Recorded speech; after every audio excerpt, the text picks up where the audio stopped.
Moment in history. I mean, it was really historic what she did. And just like the first heart transplant only survived 6 days, she was the longest living face transplant in the world. Yeah. Last night, we reported on Connie Culp, the first person in the United States to receive a face transplant who died at the age of 57. She arrived at the Cleveland Clinic more than a decade ago in the hope they could repair damage from a shotgun blast to her face.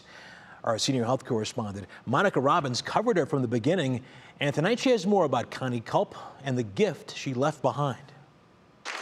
Connie Culp's journey began with tragedy. In 2004, her husband shot her in the face in a failed murder-suicide.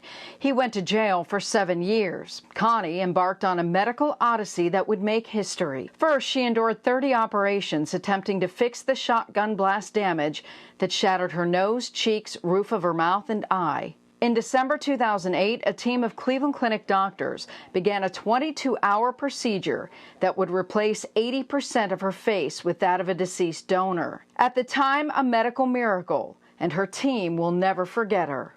She really was the kindest, biggest heart person I've really ever met. Dr. Pepe says while the transplant could never return Connie's original looks, her beauty went far deeper than skin. Internally, she was just as beautiful and very giving and very forgiving, despite all that happened to her.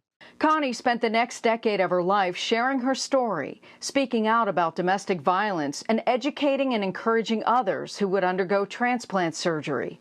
Lead surgeon Dr. Maria Semenow is now a professor at the University of Illinois, Chicago. She's still consulting with the Cleveland Clinic team and still performing surgeries. Thinking about Connie was like thinking about someone who is not giving up, and I was never giving up. Connie helped inspire her research into reducing rejection. Where we are connecting the donor and recipient bone marrow cells to support face transplantation and other organ transplant in order to induce tolerance and reduce the need for lifelong immunosuppression. There have been about 40 other face transplants around the world. Cleveland Clinic has done 3. She was a pioneer, without a doubt, and we are just honored and humbled to really witness that. We'll never forget that because she gave her life into science. The exact cause of death has not been released, but Connie had been in the hospital several days.